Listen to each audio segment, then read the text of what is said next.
Okay, now I'm going to move the State Route 41 Expressway first, and then we'll get to Measure C, just to accommodate the person that's here. So we can have, Les? Yes. SR 41, Excelsior Expressway, that's the 6-mile gap on 41 going out to Kings County. People who've been around, you may recall, we put that in the measure plan a couple of years ago. Put some regional RIP money on it, put some measure money on it. And it's nearing time to, this thing is still there, everybody just got a big mouth. It's nearing, well, it's ready to go, but they had funding overrun problems. They had to request a postponement from the CTC. They have to go one time to postpone it, but the project has to be obligated in October. And so there's been an ongoing discussion between the CTC, Caltrans staff, COG staff, and the Transportation Authority staff on how to close these funding gaps. I think we've got a workable strategy here. There's been a lot of false starts, and but I think we're arrived to a point now where we can move forward and fund our share here. And the project originally cost $70.8 million. It had a $23 million overrun. With that overrun, actually it's $24 million. 13.7 comes out of the shop in the interregional program, the RIP program, and this board administrates the regional RIP. That money comes from the CTC, y'all are the local administrators for the regional money. That is $4.1 million, the local measure. Their component is $6.4 million. And Caltrans District 6 is working with Sacramento right now to get the shop. And there's $14 million of the shop involved in this. And the interregional program, and they're still talking, but we have some fairly strong commitments from the local district and the CTC that portion of the funding project will be funded.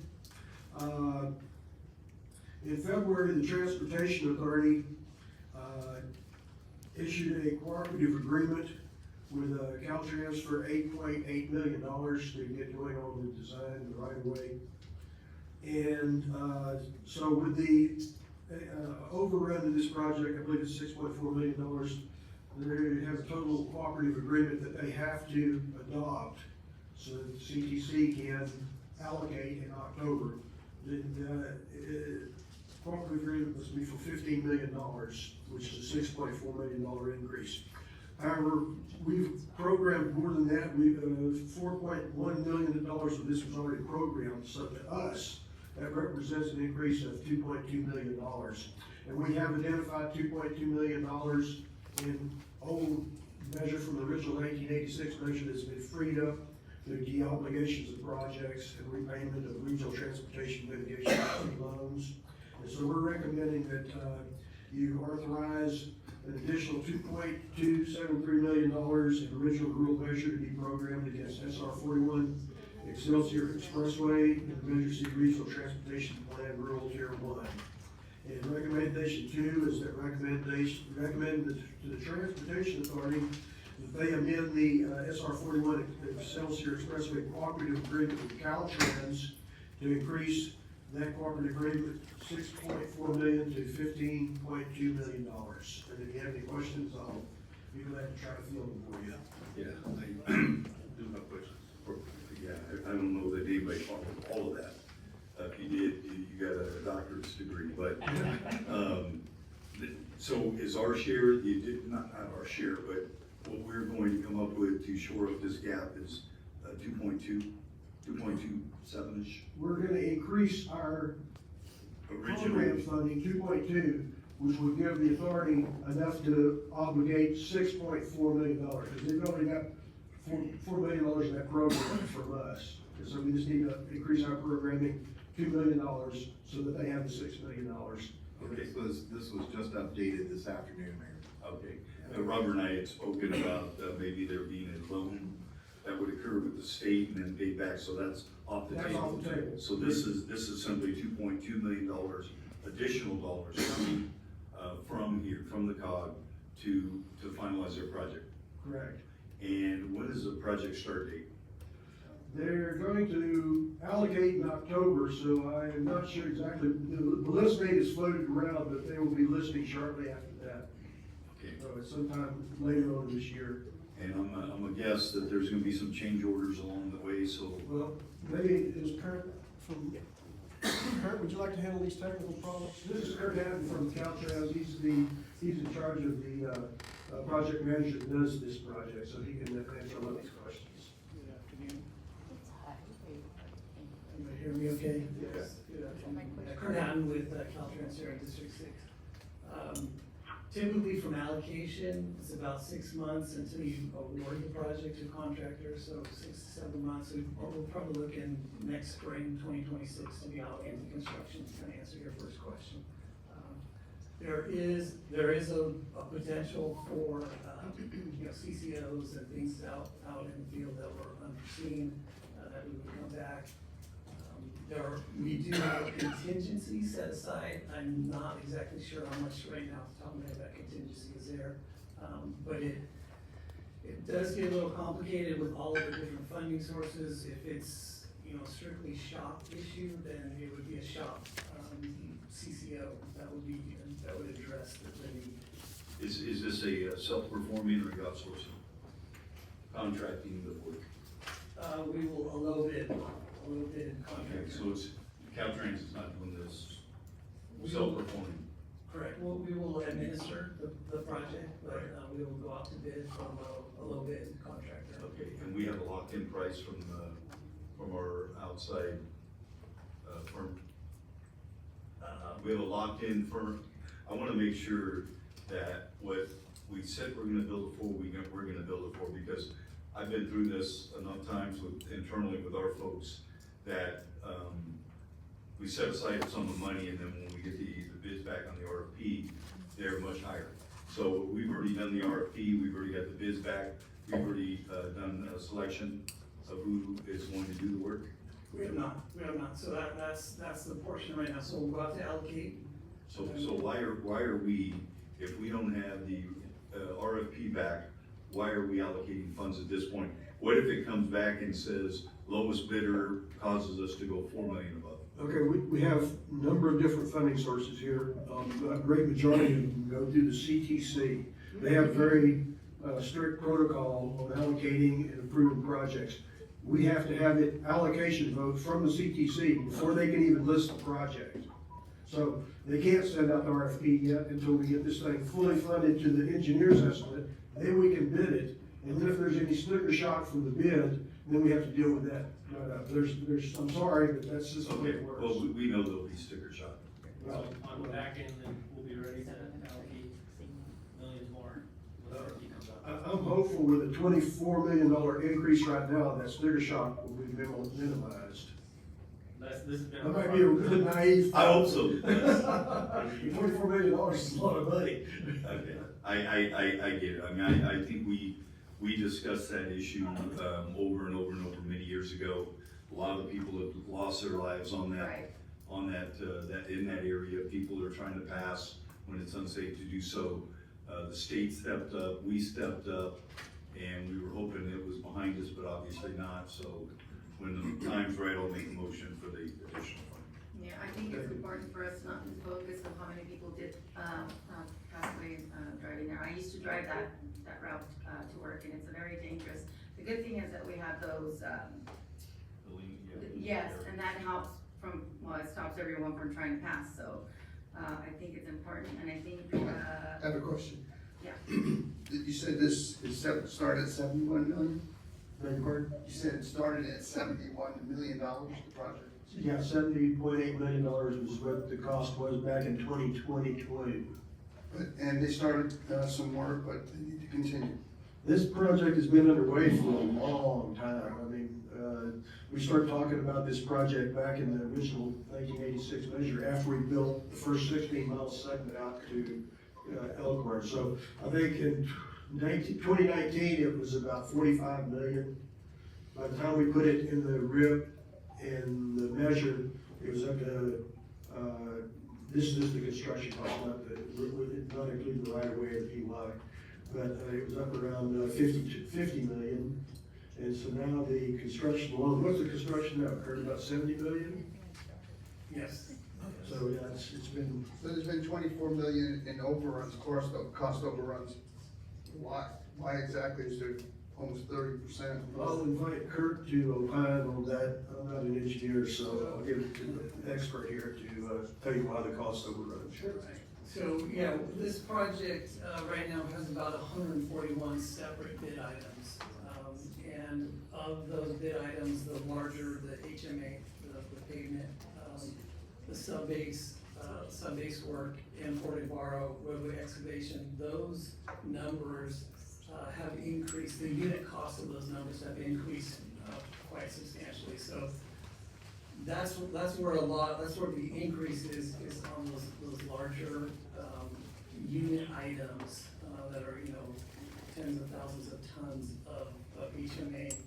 So when we had some estimates a while ago, the new estimates that we're coming up with as we're getting ready to bid the project, that's where those items are. So if we come up with these millions of dollars to offset these cost overruns, you can now guarantee that there won't be any more cost overruns and we won't have to come up with many more millions?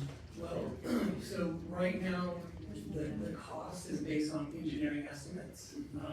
We'll go out to bid, whatever the low bid contractor comes in at, that will be the cost of the project. So I guess to answer your question, I guess, no, I can't guarantee, the prices won't go up anymore. It's now based on the bidding environment. I understand, and that's my problem with this, is that we're $24 million over. There was a $4 million loan on the table. When Mr. Phipps told me we were gonna loan $4 million, my question was, well, how are we gonna assure there won't be any more cost overruns? Can't assure that there aren't gonna be any more cost overruns. I mean, I think this is the way government does things. There's no accountability. I'd ask you, how can we be assured that it will not be any more? You're saying you can't be assured. So this is the way it goes. This is like a mini high-speed rail to me in terms of the cost overruns. And when we start out at one thing, it becomes something much more. And that's my trouble with this. I mean, we need to do things like this, but there never is any real accountability. We started a number, but it's just a starting number that goes and goes and goes. And the taxpayer keeps paying. And there's just not the accountability that there needs to be in government. That's my problem with this. Not you personally. I can't really argue with you. But can you maybe share with us from a Caltrans perspective, what projects are coming in at, and, once your engineer gives you an estimate, I know we're doing a big separation at Blackstone and McKinley, and honestly, we're more than double what we were told. And that's, we're talking hundreds of millions of dollars, so I can't imagine.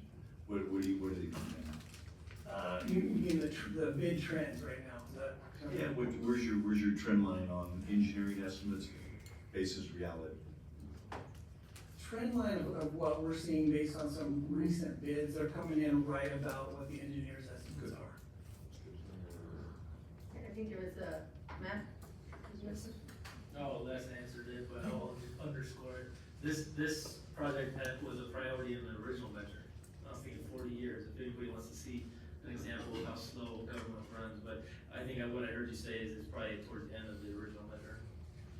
The project was, After the 41. yeah, it was conceptualized. It wasn't designed during that period of time.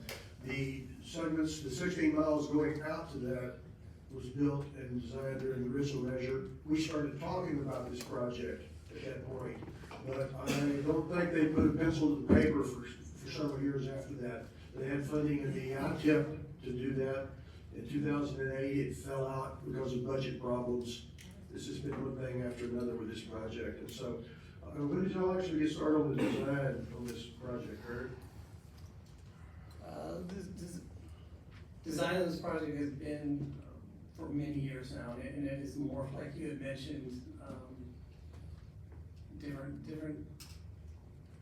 different ideologies of how we're gonna build the project. It's been around for at least 8 to 10 years now. Yeah, that's all I had, and then I guess maybe in 6-ish months, have in the back of our minds to appropriate a little bit more. Just a couple of comments here, you know, first of all, I agree with, I think the procurement process really sucked, you know, for many, many years. It's costing the taxpayers so much money. And everybody's paying for that, that's one thing. Next thing is that this is a highway project. I strongly believe that Conference should be paying those $2 million, not our taxpayers here from the county. You know, and the third thing is that it goes back to 1986, so Les, what part of money is this money coming from? Is this money coming from the $100 million that were allocated for the 180 redirection of going through Mendota all the way to I-5 that we talked about? Yes. This is rural measure money that wasn't included in that estimate when we were having that discussion. It's in the same program, So it's but it wasn't identified at the time we were having that So to discussion. me, you know, it's very, very important that we take care of it, you know, because we don't want more people dying in those, but at the same time, Highway 33 over there in the west side, there's a lot of people dying, you know, 33 and American Avenue and all those crossroads there, and now it's taken away. You know, and as long as we have this open pot of money that is not committed, we're gonna keep going back to these monies because that's the cushion. We need to do a better job. You know, that's my comment, I strongly think that we need to do a better job at this. I'm not satisfied with the procurement process, and I'm not satisfied with it. Seems like a guessing to me. Let me throw another $3 million and then 6 months later, we need 5 more. It's bullshit, man. It's part of that process, but I think, and back in 2019, we had the public hearing here, we had a lot of testimony here on the people that were affected and the ones that lost loved ones there, so that's my main goal, is to focus on safety. You know, we all lost somebody on the road, so, it's not the same as the speed rail, because that's just a train that hasn't really affected any lives yet, or will affect any lives if it doesn't move forward, but people lost their lives on that road. And it's very unsafe, so I know it's a lot of money, but this is the process that we have to follow. We can't change that. There's laws that we can talk to the legislators to figure out how they can fix this process, because we have to comply with that process and just go with what we have to do. But our main focus should be the people's lives that are out there driving every day and going to work and just, you know, trying to, you know, stay safe on the road. So, with that, I don't know if there's any other comments from the public. If there is none, then we can,